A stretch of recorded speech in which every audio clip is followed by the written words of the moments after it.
Hi everyone, thanks for watching. I'm Louise from the Dusty Jacket. Happy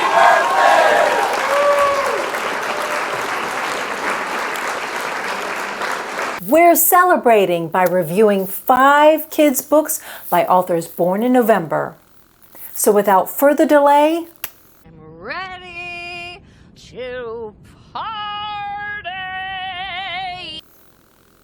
let's get this party started.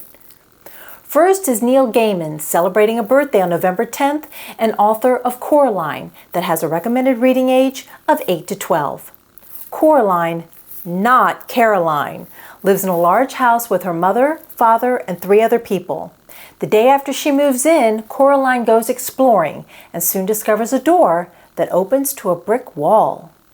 There's something going on around here that just don't add up. But one day, the wall isn't there, and Coraline decides to go through. It's not long after that she realizes that that probably wasn't such a good idea. Duh. Coraline is a story of a young girl who is clever, brave, and kind, but her curiosity tends to get her into mischief. Luckily, her level head and compassionate heart allow this little explorer to come out on top.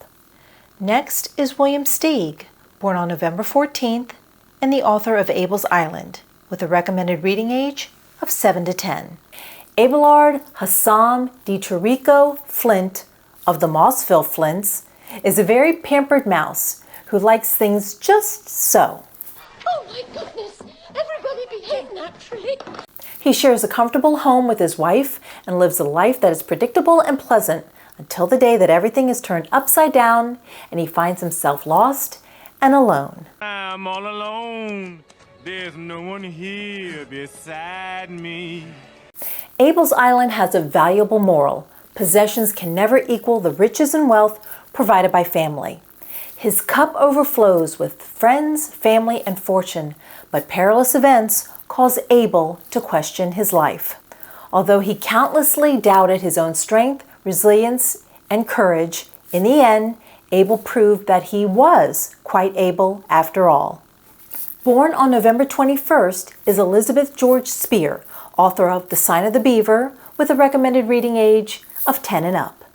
It was the summer of 1769 when 12-year-old Matt Hollowell's father left him alone in Maine to protect the family's cabin and cornfield while he returned to Massachusetts to bring back his mother and 2 siblings. Soon, Matt loses his rifle, most of his food, and would have died after a bee attack if it weren't for a Penobscot chief. The chief makes a treaty with Matt, teaches grandson Ation to read the white man's language in exchange for food. The 2 boys form an unlikely friendship, and as the weeks pass, with winter fast approaching and still no sign of his father, Matt must choose to either join the Penobscot tribe and head north, or wait for his family who may never come. Speare's book received the 1984 Newbery Honor Book Award and gives readers insight into the Penobscot culture and customs. This book contains a few scenes of animal cruelty and suffering, and the story seems to drag a bit near the end, but it's still a valuable story with important themes of bravery, respect, and empathy. Number 4 is Gloria Whelan, who was born on November 23rd and wrote Homeless Bird, with a recommended reading age of 10 and up. 13-year-old Coraline is arranged to be married and must leave everything and everyone she loves behind. When fate intervenes, she finds herself alone in a strange city. Her favorite poem tells about a flock of birds that fly by day and night, except the homeless bird. It always flies to somewhere else. With no money and no hope for the future, where can Coraline possibly fly to? Written in the first-person narrative, Homeless Bird gives us a story of courage, hope, and determination. In Coley's own words, the reader experiences and feels firsthand her sense of loss, betrayal, and despair. Whelan's love for Coley shows through her compassionate writing and wonderful storytelling. And in the end, she gives us a heroine that not only flies, she soars. Last is Frances Hodgson Burnett, born on November 24th, and the author of the children's classic, A Little Princess, with a recommended reading age of 8 and up.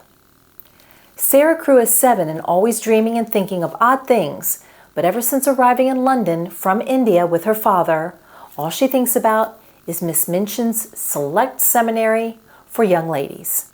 Her father's affluence instantly propels Sarah to star status within the school, but misfortune causes her to be penniless, and this once heiress must now rely on the friendship of a young servant, 2 foolish schoolgirls, and a rather amicable rat to help her cope with her new station in life.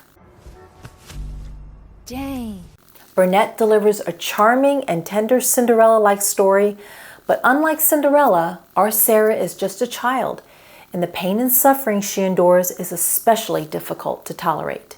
This story also earns Sarah's tormentor, Miss Minchin, a dubious place amongst literature's most despised and detested villains.